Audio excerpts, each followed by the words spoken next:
In this video, I'm going to introduce you to Boolean values.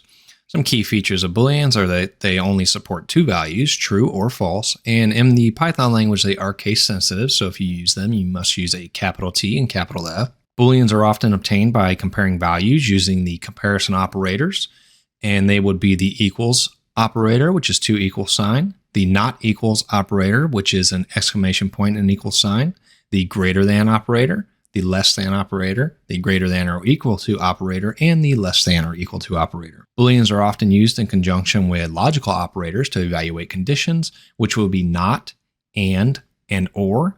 And like mathematics, these have precedence. So when you use them, the not will be evaluated first, then the and will be evaluated, and finally or will be evaluated. The Python language also supports the concept of some values being inherently truthy or falsy.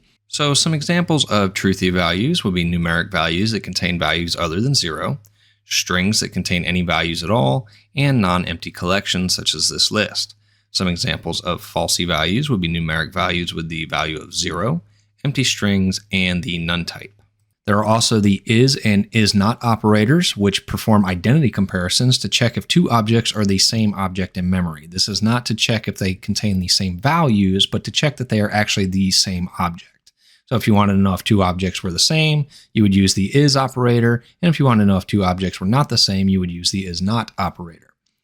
There is also the in and not in operators, which check if a value is present in a sequence or collection. So if you wanted to know if a specific character or word was in a string, or if an element was inside a list, you would use the in operator. And if you wanted to check if that value was not present in the string or list or other collection type, you would use the not in operator.